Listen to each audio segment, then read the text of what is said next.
மூவியோடைய ஸ்டார்டிங்லேயே நம்ம மூவியோடைய ஹீரோவை தான் காமிக்கிறாங்க. ஆக்சுவலி நம்ம ஹீரோ வந்து பார்த்திங்கன்னா ஒரு அசிஸ்டன்ட் செஃப். ஆனால் நம்ம ஹீரோவுக்கு ஒரு செஃப் ஆகணும்னு சொல்லிட்டு ரொம்ப ஆசை. அதனால இன்றைக்கி வந்துட்டு ஒரு டெஸ்ட் ஒன்று நடக்க போகுது. அதனால நம்ம ஹீரோ வாட்டர் மெலனில் நூடுல்ஸ்லாம் செஞ்சு செம்ம டேஸ்டியாக வந்துட்டு சமைச்சு எடுத்துகிட்டு போயிட்டு ஹெட்டுக்கிட்ட கொடுக்கலான்னு சொல்லி கொடுத்தா ஹெட் என்ன சொல்கிறாரு, அதாவது டெஸ்ட்டு வந்துட்டு என்னுடைய வந்துட்டு டிபெண்டை பொறுத்து கிடையாதுப்பா, என் டிபெண்ட்டையும் தாண்டி ஒருத்தவங்க இருக்காங்க. ஆனால் ஃபஸ்ட்டு நான் வேணால் செக் பண்ணி பார்க்குறேன்னு சொல்லிட்டு அந்த வாட்டர் மெலன் நூடுல்ஸை சாப்பிட அவருக்கு ரொம்ப பிடிச்சி போயிடுது. ஆனால் இப்போ நான் அந்த சீஃப் ஹெட்டையும் தவிர்த்து மேலே யாரோ ஒருத்தவங்க இருக்காங்கன்னு சொன்னாங்களே, அது வேறு யாரும் கிடையாது, ஒரு இன்ஃப்ளூயன்சர். அது நம்ம ஹீரோயின் தான். ஹீரோயின் வந்துட்டு ஒரு ரெஸ்டாரண்ட்டுக்கு போயிட்டு அந்த ரெஸ்டாரண்ட்டோட ஃபுட்டை சாப்பிட்டுட்டு அவங்க ஓகே சொன்னாதான் ஸோ அவங்க வந்துட்டு ஹெட் செஃபாகவே ஆக முடியும் போல இருக்குது. அப்படி நம்ம ஹீரோயின் இன்னைக்கு வந்துட்டு ஹீரோடைய ஹோட்டலுக்கு தான் வந்திருக்காங்க. அங்கே வந்து பார்த்திங்கன்னா லைவ் எல்லாம் எடுக்கிறதுக்காக செம்மையாக வந்துட்டு எல்லாத்தையும் ரெடி பண்ணி வச்சுட்டு இருக்க ஹெட் செஃப் நம்ம ஹீரோ சமைச்சா வாட்டர்மெலன் நூடுல்ஸை கொடுக்க ஹீரோ அங்கே வேண்டிகிட்டு இருக்கான். ஹீரோயின் ஓகே சொல்லி இன்னும் நம்ம ஒரு செஃப் ஆயிடணும்னு சொல்லிட்டு, ஆனால் நம்ம ஹீரோடைய கனவெல்லாம் அப்படியே தவிடுபடி ஆயிடுது. ஹீரோயின் வாயில் எடுத்து நூடுல்ஸை வச்சோடனே போயிட்டு வாந்தி எடுக்க ஆரம்பிச்சிடுறாங்க.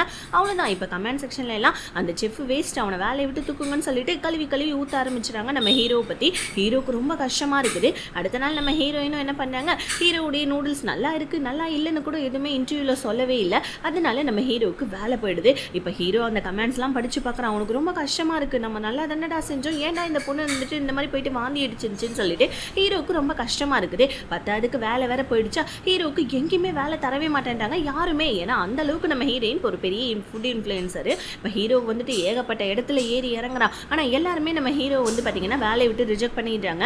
ரோட்டில் இருக்கவங்க எல்லாரும் ஹீரோவை கிண்டல் பண்ண ஆரம்பிச்சிட்டாங்க. அப்போ தான் நம்ம ஹீரோவுக்கு வந்து பார்த்திங்கன்னா ஒரு மெயில் ஒன்று வருது. அதாவது வந்து பார்த்திங்கன்னா நம்ம ஹீரோ வந்துட்டு ஜாபுக்காக நிறைய இடத்துல ட்ரை பண்ணியிருப்பாம்பல இருக்குது. அதில் ஒரு மெயில் வருது. என்னென்னா வீட்டு வேலையெல்லாம் பார்க்கணும், கூடவே கொஞ்சம் குக்கிங் பண்ணணும்னு சொல்லிட்டு மெயில் வந்திருக்கு. ஹீரோ தன்னுடைய வந்துட்டு அடையாளத்தையும் மாற்றிக்கிட்டு என்ன பண்ண, ஒரு ஃபேக் பயோடேட்டா எடுத்துகிட்டு போயிட்டு அந்த வீட்டில் கொண்டு போய் கொடுக்குறான். அங்கே ஒரு பொண்ணு இருக்கா, அவன் உனக்கு சமைக்க தெரியுமான்னு மட்டும் தான் கேட்குறா. ஹீரோ தெரியும்னு சொல்கிறான். இப்போ இந்த மாதிரி நான் ஒத்துக்கிட்டேன், எங்கள் அக்கா உன்னை ஒத்துக்கிட்டா தான் உனக்கு இங்கே வேலைன்னு சொல்ல, அந்த அக்கா வேறு யாரும் கிடையாது, நம்ம ஹீரோயின் தான். இப்போ ஹீரோயின் மாசா வந்து எங்கள் வீட்டு ஃப்ரிட்ஜில் ஒன்றுமே கிடையாது, ஃப்ரிட்ஜை திறன்னு சொல்ல ஹீரோ போயிட்டு திறக்கிறான் ஃப்ரிட்ஜை. ஆனால் உள்ளே ஒன்றுமே இல்லை. ஆனால் ஹீரோயின் என்ன டாஸ்க் கொடுக்குறாங்கன்னா, ஒன்றுமே இல்லாத இந்த ஃப்ரிட்ஜுக்குள்ளே இருக்கிறத வச்சு நீ ஏதாவது ஒரு ஃபுட்டு செய்யணும்னு சொல்ல, அங்கே மீதமான சாப்பாடு மட்டும்தான் இருக்குது. பார்த்தா அதுக்கு கொஞ்சமாக வந்து பார்த்திங்கன்னா ஏதோ சியா சீட்ஸு, அதுக்கப்புறமா கொஞ்சம் கேரட்டு, அது இதுன்னு சொல்லிட்டு கொஞ்சம் காய்கறிங்க இருக்குது. அதெல்லாம் வச்சுக்கிட்டு என்ன பண்ணுறாங்க, நம்ம ஹீரோ வந்துட்டு சூப்பராக ஜூஸ் எல்லாம் எடுத்து எப்படியோ அழகாக ரைஸ் பால்லாம் பண்ணி கொடுக்க ஸோ ஹீரோவுக்கு வேலை கிடச்சிடுது. ஹீரோ வந்து பார்த்திங்கன்னா அன்றைக்கி நைட்டே வந்துட்டு கத்தியை தீத்திட்டு உட்காந்துட்டு இருக்காங்க. என்னடா இது, ஒரு வேளை நம்ம ஹீரோனை கொலை பண்ண போகிறானோ அப்படின்னு சொல்லி தான் நமக்கு தோணும். ஆனால் அதுதான் கிடையாது. நம்ம ஹீரோ இங்கே வேலைக்கு வந்திருக்கான் இல்லையா. ஸோ ஹீரோயின் இந்த வீட்டுடைய ஓனருன்றது ஹீரோவுக்கு இப்போ தான் தெரியும். ஸோ இப்போ ஹீரோயினை எப்படியாவது ரிவெஞ்ச் எடுக்கணும்னு சொல்லிட்டு நம்ம ஹீரோ முடிவு பண்ணுறோம். அடுத்த நாள்லேருந்து நம்ம ஹீரோவுக்கு ஏகப்பட்ட வேலை, வீட்டை க்ளீன் பண்ணணும், பெருக்கணும், வீட்டை துடைக்கணும், அதுக்கப்புறமா துணி துவைக்கணும்னு சொல்லிட்டு எல்லா வேலையும் கொடுக்குறாங்க. ஆனால் சமைக்க மட்டும் கொடுக்க மாட்டேன்றாங்க. ஹீரோ உங்களுக்கு என்ன வேணும்னு சொல்லிட்டு போயிட்டு எல்லாருக்கிட்டையுமே போய் கேட்குறான். அதாவது தங்கச்சிக்கிட்டையும் அக்கா கிட்டையும் கேட்க ரெண்டு பேருமே பெருசாக எதுவும் ஆன்சர் பண்ண மாட்டாங்க.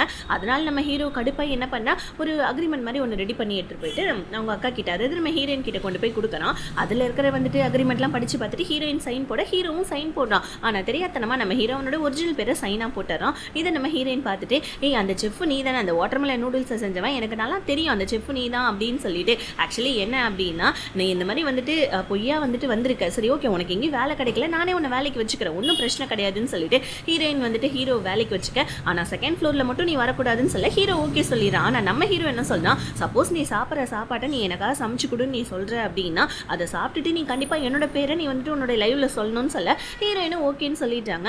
ஆனால் அடுத்த நாள்லேருந்து நம்ம ஹீரோவுக்கு ஃபுல் அண்ட் ஃபுல் வீட்டு வேலையே கொடுக்குறாங்க. சமையல் ஒர்க்கே கொடுக்கவே இல்லை. ஹீரோ ஒரு கட்டத்தில் கடுப்பாயிடுறான். ஏமா நீங்கள் ரெண்டு பேரும் சாப்பிடவே மாட்டீங்களா, சமையல் வேலையை தான் கொடுங்களாமான்னு சொல்ல ஹீரோ என்ன பண்ணா, வலுக்கு டைமாக நம்ம ஹீரோயினுக்கும் ஹீரோயினோட தங்கச்சிக்கும் சாப்பாடு சமைச்சு எடுத்துகிட்டு வந்து வைக்க, ஆனால் தங்கச்சியும் சாப்பிட மாட்டேன்டா, அக்காவும் சாப்பிட மாட்டேன்டா. ஹீரோ கடுப்பாயிடுறான். ஏமா எப்போ பாரு இந்த ஏபிசி வந்துட்டு ஜூஸையே குடிச்சிட்டு இருக்க, இதையே குடிச்சு நீ சாவ போறியா அப்படின்னு சொல்லிட்டு ஹீரோ வந்துட்டு அங்கே கத்திட்டு என்ன பண்ணா துணி காய வச்சுட்டு இருக்கான். ஆனால் நம்ம ஹீரோயின் நல்லா சன் பாத் எடுத்துட்டு இருக்காங்க. இப்போ ஹீரோ வந்து ஏமா தயவு செஞ்சு கொஞ்சம் எந்திரிக்கிறியா அப்படின்னு சொல்ல ஹீரோயின் கொஞ்சம் கூட மதிக்கவே மாட்டேன்றாங்க. ஹீரோ இங்கே பார் சமையல் வேலைக்காகவும் தான் நான் வந்தேன், என்னை எப்பயாவது சமைக்க விடுறீங்களா அக்காவும் தங்கச்சியும், ஏன் நீங்கள் சாப்பிடவே மாட்டேன்றீங்கன்னு சொல்லிட்டு ஹீரோ திரும்பி பார்த்தாங்க. ஹீரோயினே இல்லை. ஹீரோயின் அந்த காதில் கூட வாங்காமல் போயிட்டாங்க. ஆனால் இப்படி 2-3 மாதம் கழிச்சதுக்கப்புறமா நம்ம ஹீரோவுக்கு ஃபஸ்ட்டு நம்ம ஹீரோயின் சமையல் ஒர்க்கை கொடுக்குறாங்க. ஹீரோவும் சமைச்சு எடுத்துகிட்டு போய் கொடுக்குறான். ஹீரோயின் அவங்களுடைய செகண்ட் ஃப்ளோரில் தான் அவங்களுடைய ரூம் இருக்குது. அங்கே உட்காந்து நம்ம ஹீரோயின் வந்துட்டு லைவ் பண்ணி பண்ணிட்டு இருக்க ஹீரோ தன்னுடைய சாப்பாட்டை சாப்பிட்டுட்டு ஹீரோயின் தன்னோட பேரை சொல்லுவாளேன்னு சொல்லிட்டு ஒரு ஆர்வத்தில் செகண்ட் ஃப்ளோருக்கு போகவே கூடாதுன்னு சொன்ன நம்ம ஹீரோயினோட ரூமுக்கு ஹீரோ க்ளீன் பண்ணுற மாதிரியே வந்துடுறான். ஹீரோயினும் சாப்பிட்டு முடிச்சிட்டாங்க. ஆனால் கொஞ்சம் நேரத்தில் போயிட்டு லபக்குன்னு வாந்தி எடுத்துட்டு இருக்காங்க. ஹீரோ கடுப்பாயிடுறான். என்னடா இவன் நம்ம சாப்பாடை சாப்பிட்டாலே வாந்தி எடுக்கிறாளேன்னு சொல்லிட்டு ஹீரோ போயிட்டு பார்க்க அப்பதான் நம்ம ஹீரோயின் ரெஸ்ட் ரூம்ல வாந்தி எடுத்துட்டு இருக்காங்க. ஹீரோயினுடைய ரூமுக்கு வந்து பார்த்தா தட்டில் சாப்பாடு என்னமோ காலியாகி கிடக்குது. ஆக்சுவலி என்னன்னா கீழே இருக்க ஒரு குப்பைத்தொட்டியில் ஹீரோயின் ஒரு வாயா உள்ள போட குப்பைத்தொட்டியில் கீழே துப்பிடுறாங்க போல இருக்கு. அது லைவ்ல தெரியவே இல்லை. இப்போ ஹீரோ வந்து என்ன பண்ணா அது எல்லாத்தையுமே வந்துட்டு ஹீரோயின் தான் ரெக்கார்ட் பண்ணியிருப்பாங்களே கேமரால, அந்த கேமராவுடைய மெமரி கார்டை நம்ம ஹீரோ எடுத்துக்கிறான். பத்தாதுக்கு இப்போ நம்ம ஹீரோ அந்த ரூமை சுற்றி பார்க்க நீ சாப்பிடக்கூடாது, சாப்பிட்டா குண்டாயிடுவேன்னு சொல்லிட்டு போஸ்டர் மட்டும் அங்கங்கே இருக்கு. இதை பார்த்த நம்ம ஹீரோ ஏமா நீ ஒரு ஃபுட் இன்ஃப்ளூயன்சர் தானே, ஃபுட் இன்ஃப்ளூயன்சர்னா சாப்பிட்டுட்டு தானே ரிவ்யூ சொன்னோம், நீ ஒவ்வொரு வாயும் சாப்பிட கீழே துப்பி வச்சிருக்க, இதுல இந்த மெமரி கார்டில் எல்லாமே ரெக்கார்ட் ஆகிருக்குது. அப்போ அன்னைக்கு கூட என்னோட சாப்பாடை நீ சாப்பிட்டது வந்துட்டு பார்த்தனா போயிட்டு வாந்தி எடுத்திருக்கனா, என் சாப்பாடை நீ சாப்பிடவே இல்லை, வாயில போட்ட உடனே கொண்டு போயிட்டு நீ மட்டும் துப்பிட்ட, அதனால வந்துட்டு என் மேலே எந்த தப்புமே இல்லை. இந்த மெமரி கார்டை வச்சு உன்னோட வாழ்க்கையை நான் கேள்விக்குறியாக்குறேன் பாரு, உன்னால தானே என் வேலை போச்சு, உன்னால தானே என்னோட கெரியரே போச்சுன்னு சொல்லிட்டு ஹீரோ கடுப்பை அந்த மெமரி கார்டை எடுத்துட்டு போயிட தங்கச்சியும் அக்காவும் உட்காந்து ஐயோ ஹீரோ ஏதாவது பண்ணிடுவானு சொல்லிட்டு உட்காந்து யோசிச்சுட்டு இருக்க. தங்கச்சிக்காரி அக்கா கிட்ட சொல்ற, அக்கா நீ தான்க்கா போய் அவனை கன்வின்ஸ் பண்ண முடியும், என்னதான் இருந்தாலும் பாதிக்கப்பட்டவன் அவன் இல்லைக்கா, போயிட்டு கொஞ்சம் இறங்கி போய் பேசுன்னு சொல்ல ஹீரோயினுமே நம்ம ஹீரோ கிட்ட போயிட்டு இங்க பாருப்பா சாரிப்பா தயவு செஞ்சு மன்னிச்சிடு, தயவு செஞ்சு மெமரி கார்டை கொடுத்துருன்னு சொல்லிட்டு ஹீரோ துணி காய் வச்சிட்டு இருக்கான். போயிட்டு ஹெல்ப் பண்ணலான்னு போக ஹீரோ கண்டுக்கவே இல்லை. அதுக்கப்புறம் நம்ம ஹீரோ வீட்டை பெருக்கி தொடச்சிட்டு இருக்கான். அங்கேயும் போயிட்டு ஹீரோயின் கெஞ்சுறாங்க. அப்பயும் நம்ம ஹீரோ கண்டுக்கவே இல்லை. ஸோ இப்போ ஹீரோயின் இங்கே பார் தயவு செஞ்சு கொடுத்துறேன்னு சொல்ல ஹீரோ முடியாதுன்னு சொல்லிட்டு வெளியே கிளம்பிதான். இந்த நேரம்னு பார்த்து ஹீரோயின் என்ன பண்ணுறாங்க, எப்படியா இருந்தாலும் இவன் ரூமில் தான் வந்துட்டு மெமரி கார்டு வச்சிருப்பான்னு சொல்லிட்டு ஹீரோவுடைய ரூமுக்குள்ளே போயிட்டு மெமரி கார்டை திருடுறதுக்காக போகிறாங்க. ஆனால் கொஞ்ச நேரத்தில் ஹீரோ வந்துருவானா, அவ்வளோதான். ஹீரோயின் பயத்தில் போயிட்டு என்ன பண்ணுறதுன்னு தெரியாமல் போயிட்டு என்ன பண்ணுறாங்க, நல்லா ஹீரோடைய பெட்டிலே படுத்துடுறாங்க. ஏமா பெட்டில் படுத்தா எப்படிமா நீ மறைஞ்சு போவன் தான் எனக்குமே அந்த டவுட் இருக்குது. ஆனால் நம்ம ஹீரோ அவனோட இன்னர்வியர்லாம் கழட்டிட்டு வந்து படுக்க ஹீரோயின் நல்லா மாட்டிக்கிறாங்க. இப்போ இன்னர்வியர்லாம் கழட்டி வேறு இருக்கா, அவ்வளோதான். நம்ம ஹீரோ ஐயோ என்னை கற்பழிக்க வரையா நீ அப்படின்னு சொல்லிட்டு கத்த நம்ம ஹீரோயின் அங்கேருந்து குடுக்குன்னு ஓடிடுறாங்க. அப்போ தான் காமிக்கிறாங்க, நல்ல வேலை இன்னர்வியரில் நான் இந்த மெமரி கார்டை வச்சிருந்தேன், இவன் இதை மட்டும் தான் பார்க்கலன்னு சொல்லிட்டு ஹீரோ கிட்டே தான் அந்த மெமரி கார்டு இருக்குது. அடுத்த நாள் வந்துட்டு பார்த்தீங்கன்னா ஹீரோயினுடைய தங்கச்சி போயிட்டு வந்துட்டு சாப்பாடுலாம் செம்ம டேஸ்ட்டாக நீ சமைக்கிற, ஆனால் தயவு செஞ்சு எங்கள் அக்காவுடைய லைஃப்பை மட்டும் கெடுத்துறாதுன்னு சொல்லிட்டு ஹீரோவை கன்வின்ஸ் பண்ண ட்ரை பண்ணேன். ஆனால் நம்ம ஹீரோ அதுக்குமே ஒத்துக்க மாட்டேன்றான். இந்த நேரம் வந்து பார்த்தீங்கன்னா நம்ம ஹீரோயின் வந்துட்டு ஒரு கமெண்ட் ஒன்று வருது வீடியோவுக்கு, இந்த மாதிரி ஹீரோயின் கொஞ்சம் குண்டா இருக்கிற மாதிரி இருக்காங்களேன்னு சொல்ல அவ்வளோதான். ஹீரோயின் பயந்து போயிட்டு பதட்டமாயிட்டு போயிட்டு அவங்களுடைய வெயிட் எல்லாம் போயிட்டு செக் பண்ணி பார்க்குறாங்க. அவங்களுடைய வெயிட் வந்துட்டு கொஞ்சம் ஒரு 2 கிலோ ஏறி இருக்கு. இப்படி ஒரு குட்டி ஃப்ளாஷ்பேக் மாதிரி காமிக்கிறாங்க. ஹீரோயின் சின்ன வயசாக இருக்கக்குள்ள ஸ்கூல் படிக்கிறதுலேருந்தே குண்டா இருந்தாங்க போல இருக்கு. அந்த ஒரு சீன் எல்லாம் நம்ம ஹீரோயினுக்கு ஞாபகம் வந்து டக்குன்னு நம்ம ஹீரோயினுக்கு ஒரு மாதிரி படப்படன்னு சொல்லிட்டு வேர்க்குது. வெளியே உட்காந்து ஹீரோவுமே அந்த கமெண்ட்ஸ் எல்லாம் பார்த்துட்டு இருக்கான். ஒருத்தவங்க ஹீரோயினை குண்டா இருக்கவங்கன்னு சொன்னோன்னே எல்லாருமே அதையே சொல்ல ஆரம்பிச்சிடுறாங்க. இப்போ நம்ம ஹீரோயினுடைய ரூமுக்கு போயிட்டு சாப்பாடு கொடுக்கலான்னு சொல்லி போவேன், உள்ள மூச்சு பேச்சே காணும். உள்ள போய் பார்த்தா ஹீரோயின் மயங்கி போய் கிடக்குறாங்க. ஹீரோ எப்படியோ ஹீரோயினை ஹாஸ்பிட்டலில் சேர்த்துறான். இப்போ நம்ம ஹீரோ வந்து பார்த்தீங்கன்னா ஒரு பெரிய அதிர்ச்சியான நியூஸ் கிடைக்குது. என்னன்னா ஹீரோயினுக்கு ஒரு நோய் இருக்குது.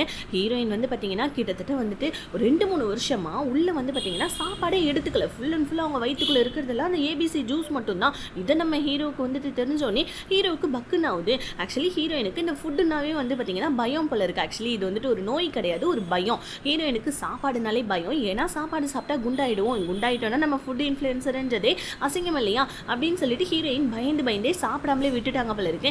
இதனால நம்ம ஹீரோயினுடைய லைஃபே வந்துட்டு போயிருக்கு. ஆக்சுவலி என்னன்னா சின்ன வயசுலேருந்தே நம்ம ஹீரோயின் ஒரு ஃபுட் இன்ஃப்ளூயன்சர்.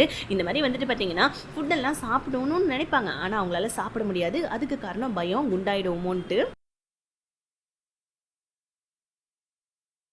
ஸோ நம்ம ஹீரோயினும் சின்ன வயசுலேருந்தே வந்து பார்த்திங்கன்னா நல்லா வந்துட்டு ஃபுட் இன்ஃப்ளூயன்ஸராக இன்றும் சாப்பிட்டுட்டு வந்துட்டு பார்த்திங்கன்னா ரொம்ப ஹெவி ஒர்க் அவுட்லாம் பண்ணி ஸோ இப்போ வந்து பார்த்திங்கன்னா ஒல்லியாக இருக்காங்க போல இருக்குது. அன்றைக்கி நம்ம ஹீரோ சமைச்ச சாப்பாடை சாப்பிட்டுட்டு இருக்க கூட ஸோ ஹீரோயினுக்கு ஒரு கமெண்ட் வந்திருக்கும், இவங்க குண்டா இருக்காங்களே அப்படின்னு சொல்லிட்டு. அந்த கமெண்ட்டை பார்த்து தான் ஹீரோயினுக்கு குண்டுன்ற வார்த்தையை கேட்டுட்டு போயிட்டு வாமிட் எடுத்திருக்காங்க ஹீரோவுடைய நூடுல்ஸை சாப்பிட்டுட்டு. இப்போ இந்த விஷயம் எல்லாமே நம்ம ஹீரோவுக்குமே தெரிய வருது. ஹீரோவுக்கு தெரிஞ்சோடனே ஹீரோ கஷ்டப்படுறான். ஐயோ பாவம் இந்த பொண்ணை ரிவெஞ்ச் எடுக்கணும்னு சொல்லிட்டு நம்ம இங்கே வந்துட்டோம், ஆனால் இந்த பொண்ணுக்குன்னு சொல்லிட்டு ஒரு நோய் இருக்குது, அது தெரியாமல் நம்ம இருந்துட்டோமேன்னு சொல்லிட்டு ஹீரோ வருத்தப்பட்டு இருக்க.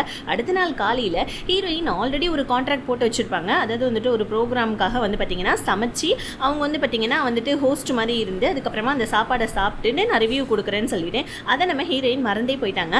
ஆனால் இப்போ ஹீரோயினுக்கு உடம்பு முடியல. பட் இப்போவே வந்து பார்த்தீங்கன்னா அந்த ஆளுங்கெல்லாம் வந்துட்டாங்க. இப்போ ஹீரோயினுக்கு என்ன பண்ணுறதுன்னு தெரியல. ஸோ இப்போ வந்து பார்த்தீங்கன்னா நம்ம ஹீரோயின் சமைச்சு சாப்பிட்டுட்டு ரிவ்யூ கொடுத்தே ஆகணும். ஏன்னா அது ஒரு மிகப்பெரிய பிராண்டு. ஹீரோயினாலையும் எதுவும் பண்ண முடியாதனால ஆல்ரெடி கான்ட்ராக்ட் சைன் போட்டதுனால ஹீரோயினும் வந்து என்ன பண்ணுறாங்க, இப்போ ஹீரோ சமைச்சிட்டு இருக்க ஹீரோயின் பக்கத்தில் நின்று இப்போ இதை சாப்பிட்டே ஆகணும். ஆனால் நம்ம ஹீரோனுக்கு சாப்பாடை பார்த்தோன்னே வந்துட்டு பயம் வந்துருச்சு, மறுபடியும் அந்த நோய் வந்துட்டு அதிகமாயிட்டு இருக்குது. இதனால நம்ம ஹீரோயின் பதட்டப்பட்டு இருக்க.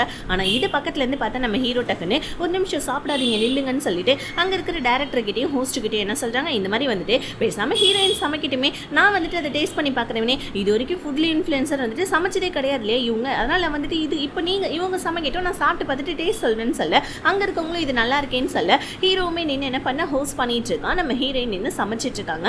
இப்போ இந்த சமையல் கேப்புக்கு நடுவில் நம்ம ஹீரோயினுக்கு ஹீரோ ஹெல்ப் பண்ணுறது ஹீரோயின் புரிஞ்சுக்கிறாங்க. ஹீரோ பக்கத்தில் வந்தோடனே ஹீரோயின் நம்ம ஹீரோ ஒரு பார்வை பார்க்குறாங்க. பிகாஸ் ஏன்னா தனக்காக வந்துட்டு இந்த அளவுக்கு இவன் வந்துட்டு ஹெல்ப் பண்ணுறானேன்னு சொல்லிட்டு ஹீரோயினுக்கு நம்ம ஹீரோ மேலே லைட்டாக வந்துட்டு ஒரு லவ் வந்து ஸ்டார்ட் ஆகிடுது. அன்னைக்கு நைட்டு ஹீரோயின் ஹீரோவுக்கு தேங்க்ஸுமே சொல்கிறாங்க. நான் கஷ்டத்தில் இருக்கிறத பார்த்துட்டு நீ எனக்கு இது ஹெல்ப் பண்ணதுக்கு ரொம்ப தேங்க்ஸ்ன்னு சொல்லிட்டு ஹீரோவுக்கு தேங்க்ஸ் பண்ண. அப்போ தான் ஹீரோயின் அவங்களுடைய ஃபுல்லாக கதையை சொல்கிறாங்க. சின்ன வயசுலேருந்தே ஹீரோயின் ஃபுட் இன்ஃப்ளூயன்சராக இருக்கிறதுனால நிறைய ஃபுட்டு சாப்பிட்டு அவங்க குண்டாக இருந்திருப்பாங்க.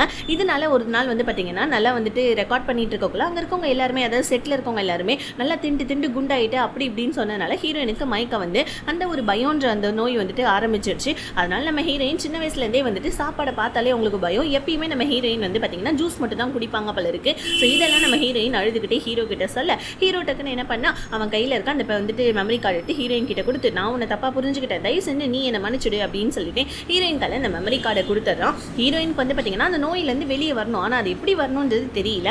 இப்போ அதனால நம்ம ஹீரோ என்ன பண்ணா, கொஞ்ச நாளைக்கு உன்னுடைய ஆன்லைன் வேலையெல்லாம் மூட்டை கட்டி வச்சுட்டு என் கூட வந்துட்டு டைம் ஸ்பெண்ட் பண்ணுன்னு சொல்லிட்டு ஹீரோ என்ன பண்ணா ஹீரோயினை வந்துட்டு பார்த்தீங்கன்னா போஸ்ட் போட சொல்லிடுறான். இதுக்கப்புறமா வந்துட்டு ஒரு 1 மந்த்துக்கு என்னோட போஸ்ட்லாம் எதுவும் வராதுன்னு சொல்லிட்டு ஹீரோயினை போஸ்ட் போட சொல்லிட்டு ஹீரோயினை நம்ம ஹீரோ வெளியே கூட்டிகிட்டு போயிட்டு இருக்கான். அதுக்கப்புறமா வந்து பார்த்தீங்கன்னா கொஞ்சம் கொஞ்சமாக சாப்பாடை நம்ம ஹீரோயினுக்கு வாங்கி கொடுத்து ஸோ ஹீரோயினை வந்து பார்த்தீங்கன்னா அந்த நோயிலேருந்து வெளியே கொண்டு வர ட்ரை பண்ணிட்டு இருக்கான் நம்ம ஹீரோ. இப்படி ஒரு நாள் வந்துட்டு அந்த நோயை பற்றி நம்ம ஹீரோவும் ஒரு இடத்துல நின்று பேசிட்டு இருக்கக்குள்ள ஹீரோயினுடைய ஆப்போனன்ட் இவனும் ஒரு ஃபுட் இன்ஃப்ளூயன்சர் தான். இவன் என்ன பண்ணா ஹீரோவும் பேசிட்டு இருக்கிறத வந்துட்டு பார்த்தீங்கன்னா ரெக்கார்ட் பண்ணி வச்சுட்டு அடுத்த நாள் சோஷியல் மீடியாவில் அப்லோட் பண்ணி விட்டாரான். இப்போ சோஷியல் மீடியாவில் எல்லாம் ஹீரோயினோட பேர் கெட்டு போச்சு. இந்த மாதிரி நீ ஒரு ஃபுட் இன்ஃப்ளூயன்சர், ஆனால் சாப்பாடை சாப்பிடாமலே கீழே துப்பி எங்களுக்கு நீ ரிவ்யூ கொடுத்துட்ருக்கியான், நீ எல்லாம் என்ன இன்ஃப்ளூயன்சர் அப்படி இப்படின்னு சொல்லிட்டு ஹீரோயினை திட்டி சோஷியல் மீடியாவில் கமெண்ட் போட அவ்வளோதான் ஹீரோயின் அப்போ வந்து பார்த்தீங்கன்னா ரூம் அரெஸ்ட் ஆகிட்டாங்க. ரூம்லேருந்து வெளியே வரதில்லை, ஹீரோயின் சாப்பிட்டுட்டு இருந்த ஜூஸு கூட குடிக்கிறதில்ல.